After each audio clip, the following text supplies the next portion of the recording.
আসসালামু আলাইকুম। সংবাদে আপনাদের সবাইকে স্বাগতম জানাচ্ছি আমি নুসরাত। শুরুতেই সংবাদ শিরোনাম। পুরোদমে মধ্যপ্রাচ্যে ইরান ও যুক্তরাষ্ট্র ইসরায়েলের মধ্যে ভয়াবহ যুদ্ধ চলছে হামলা পাল্টা হামলা।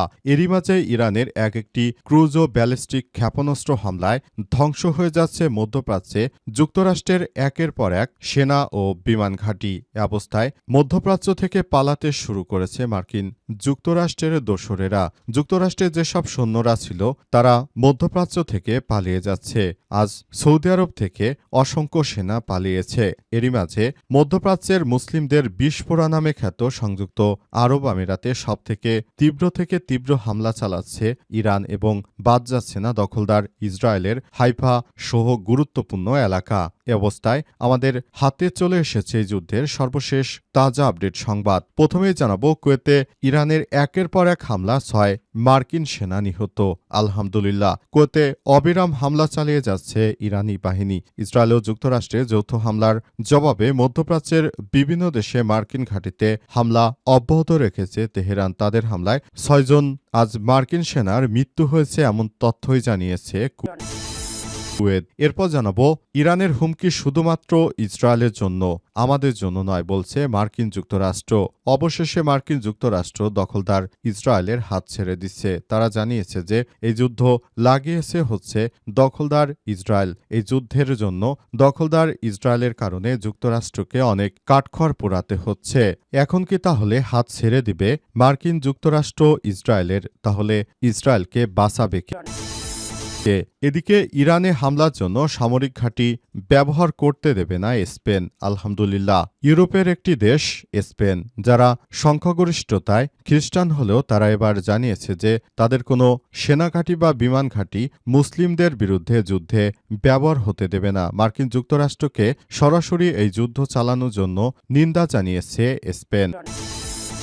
জানাবো, সৌদি আরবের সব কনসুলের সেবা বাতিল করতে বাধ্য হল যুক্তরাষ্ট্র।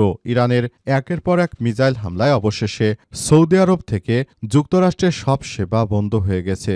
সৌদি আরবে যুক্তরাষ্ট্রের যে দূতাবাস রয়েছে সেখানে ইরানের ব্যালিস্টিক ক্ষেপণাস্ত্র এবং ক্রুজ মিসাইল হামলায় সবকিছু ধ্বংস হয়ে গেছে। অবস্থায় মার্কিন যুক্তরাষ্ট্র সেখান থেকে পালিয়ে যেতে বাধ্য হয়েছে।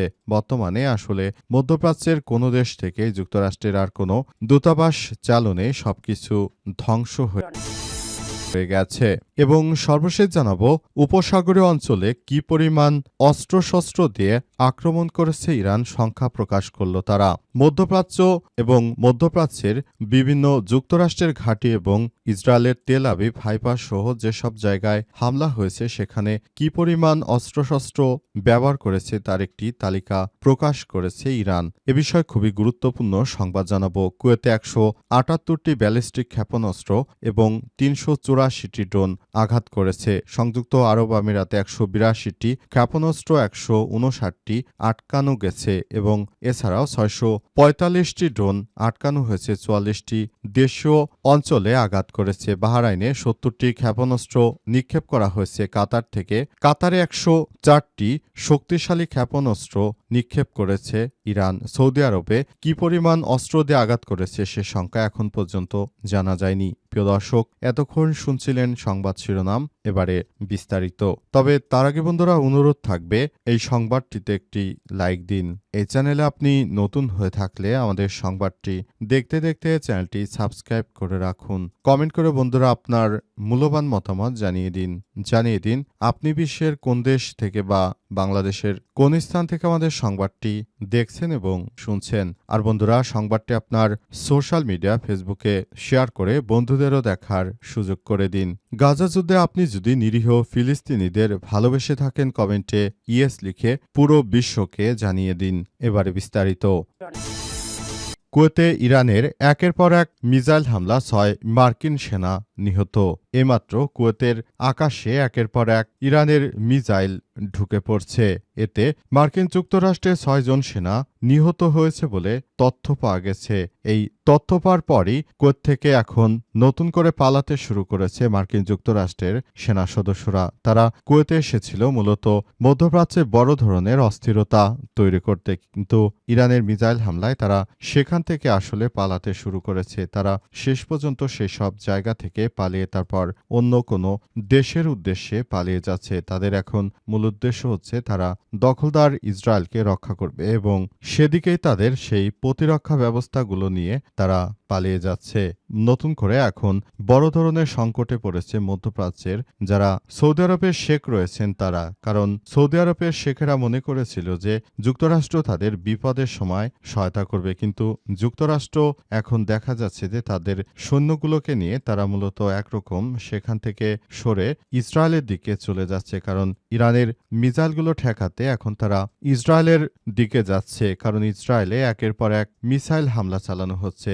এই হামলায় মূলত সবকিছু এখন তছনছ হয়ে যাচ্ছে এবং এই যুদ্ধ এতটাই খারাপ আকার ধারণ করেছে যে মার্কিন যুক্তরাষ্ট্র যেটি ধারণা করেছিল তার থেকে অনেক খারাপ অবস্থানে পড়েছে। তারা তাদের উদ্দেশ্য ছিল ইরানের সরকার পরিবর্তন করা, কিন্তু এখন হামলা করার পর বুঝতে পারছে যে তারা কত বড় ভুল করেছে। এখন নতুন করে মার্কিন যুক্তরাষ্ট্র যদি আবারও ইরানে বড় ধরনের হামলা চালায়, এটি ছাড়া আসলে তাদের হাতে করার মতো কিছু নেই। এখন তারা নতুন করে এই ধরনের সমস্যাগুলো মোকাবেলা করার জন্য চেষ্টা চালিয়ে যাচ্ছে, কিন্তু প্রকৃতপক্ষে তাদের এই এন্টি মিসাইলগুলো তৈরি করতে অনেক খরচ হচ্ছে, কিন্তু ইরানের পক্ষ থেকে হামলা বন্ধ করা হচ্ছে না। ইরানের হুমকি শুধুমাত্র ইসরায়েলের জন্য, যুক্তরাষ্ট্রের জন্য নয় বলছে ডেমোক্র্যাট। যুক্তরাষ্ট্রের কংগ্রেসের ডেমোক্র্যাটরা সম্প্রতি ট্রাম্প প্রশাসনের দাবির সমালোচনা করেছেন। সেখানে বলা হয়েছে যে ইরানের বিরুদ্ধে সামরিক পদক্ষেপ নেওয়া যৌক্তিকতা রয়েছে, কারণ ইরান যুক্তরাষ্ট্রের জন্য হুমকি সৃষ্টি করেছে। কিন্তু আসলে মার্কিন যুক্তরাষ্ট্রের জন্য হুমকি সৃষ্টি করছে না, বরং ইরান হচ্ছে ইসরায়েলের জন্য হুমকি। এসব কথাই তারা জানিয়েছে। শেষ পর্যন্ত মার্কিন যুক্তরাষ্ট্র ইরানের ইসরায়েলের হাত ছেড়ে দিতে চলেছে। এতে করে চরম একা হয়ে পড়বে মধ্যপ্রাচ্যে এই দখলদার রাষ্ট্রটি। দখলদার রাষ্ট্রের প্রধানমন্ত্রী, পৃথিবীর সবথেকে কুখ্যাত প্রধানমন্ত্রী, দখলদারের যে কসাই হিসেবে পরিচিত মুসলিম বিশ্বে, তিনি এখন আসলে নিজে অনেকটা অসহায় হয়ে পড়েছে। তিনি গতকাল তার বাসভবনে ইরানের মিসাইল হামলার পর তিনি বাংকার থেকে আর বের হচ্ছে না। বাংকারে তিনি এখন পালিয়ে সময় কাটাচ্ছেন। এখন পর্যন্ত তিনি প্রকাশ্যে আসতে পারেননি। অনেকে মনে করছে যে দখলদারের এই প্রধানমন্ত্রী হয়তো মারা গেছে, কিন্তু প্রকৃতপক্ষে কি হয়েছে এখন পর্যন্ত তাদের পক্ষ থেকে কোনো বিবৃতি আসেনি। এজন্য আরও সময় অপেক্ষা করতে হবে সবাইকে আরেকটু সময় অপেক্ষা করলে এই দখলদারের প্রধানমন্ত্রী মারা গেছে কিনা, যে পৃথিবীর কুখ্যাত, সেটি মারা গেছে কিনা সেটি সামনে আসবে। ইরানে হামলার জন্য সামরিক ঘাঁটি ব্যবহার করতে দেবে না স্পেন। পররাষ্ট্রমন্ত্রী হোসে ম্যানুয়েল আলভারেজ বলেছেন স্পেন তার সামরিক ঘাঁটিগুলো ইরানে হামলার জন্য ব্যবহার করতে দেবে না। ইরানে মার্কিন ও ইসরায়েলি হামলার নিন্দা জানানো হয়েছে। আজ আল জাজিরার এক প্রতিবেদনে এই তথ্য নিশ্চিত করা হয়েছে। তিনি জানিয়েছেন যে আমরা কারো বিরুদ্ধে যুদ্ধ করতে রাজি নই। আমরা চাই একটি শান্তিপূর্ণ পরিবেশের মধ্য দিয়ে সবাইকে নিয়ে একটি সুন্দর রাষ্ট্র গঠন করতে, কিন্তু নানাভাবে আমরা দেখতে পাচ্ছি যে আসলে নতুন করে আবার যুদ্ধের দিকে চলে যাচ্ছে মার্কিন যুক্তরাষ্ট্র। আমরা এই যুদ্ধ থেকে শান্তি চাই। স্পেনের কোনো বিমান ঘাঁটি কিংবা কোনো ঘাঁটি যুক্তরাষ্ট্রকে ব্যবহার করতে দেয়া হবে না যে সেখান থেকে তারা ইরানে হামলা চালাবে। আমরা কোনো যুদ্ধ চাই না, আমরা চাই শান্তি। এই শান্তির মধ্য দিয়ে আমরা মূলত সবকিছু আসলে চালিয়ে যেতে চাই। আমরা চাই যে শান্তিপূর্ণ একটি পরিবেশের মধ্য দিয়ে সবকিছু সুন্দরভাবে গড়ে তোলার জন্য, এবং এই প্রক্রিয়াগুলো আমরা অবশ্যই অনুসরণ করব বলে জানানো হয়েছে। স্পেনের পক্ষ থেকে আরও বলা হয়েছে যে পৃথিবীতে সুন্দর পরিস্থিতি তৈরি করতে হলে অবশ্যই আমাদের সবাইকে মিলেমিশে একটি সুন্দর পৃথিবী গড়ে তুলতে হবে। কিন্তু মার্কিন যুক্তরাষ্ট্র তারা শুধু ইসরায়েলের স্বার্থ হাসিল করার জন্য এই বড় ধরনের যুদ্ধের দিকে চলে যাচ্ছে। এই যুদ্ধগুলো হলে মূলত সবকিছু একদম তছনছ হয়ে যাবে। কেউ যদি এই যুদ্ধ শুধু চালিয়ে যেতে চায় এবং নিজেদের স্বার্থ হাসিল করতে চায়, সেটি হবে আমাদের জন্য আরও বড় ধরনের সমস্যা, এমনটাই জানাচ্ছে তারা। সৌদি আরবে সব কনসুলেট সেবা বাতিল করল যুক্তরাষ্ট্র। এবার সৌদি আরবে যুক্তরাষ্ট্রের যতগুলো কনসুলেট ভবন রয়েছে সেগুলো বন্ধ হয়ে গেছে। ইরানের একের পর এক হামলায় মার্কিন যুক্তরাষ্ট্রের এসব কনসুলেট ভবন বন্ধ হয়ে গেল এবং সেখান থেকে পালিয়ে গেছে মার্কিন যুক্তরাষ্ট্রের যারা কর্মকর্তা কর্মচারী ছিল। ইতিমধ্যে এই সংবাদটি সামনে আসার পরই সবাই বলছে যে মার্কিন যুক্তরাষ্ট্র মধ্যপ্রাচ্যে যে শক্তি নিয়ে এসেছিল এখন তারা সেখান থেকে পালিয়ে যাচ্ছে। এটি হচ্ছে বর্তমান রাজনৈতিক অবস্থা।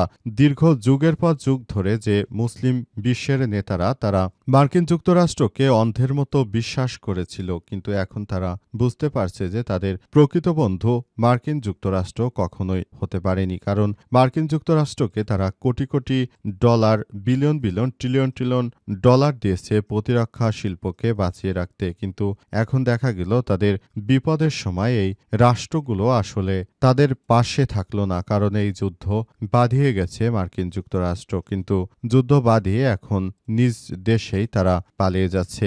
যুক্তরাষ্ট্রের সেনাদের মধ্যপ্রাচ্যের বিভিন্ন দেশ থেকে পালিয়ে যেতে দেখার কয়েকটি ভিডিও সামাজিক যোগাযোগ মাধ্যমে ভাইরাল হয়েছে। প্রথমে তারা কাতারের আল উদাইদ এয়ারবেস থেকে পালিয়ে গেছে, এরপর পর্যায়ক্রমে তারা সংযুক্ত আরব আমিরাত বা দুবাই থেকে পালিয়ে গেছে এবং সর্বশেষ আজ আবার তারা সৌদি আরব ছেড়ে পালাচ্ছে।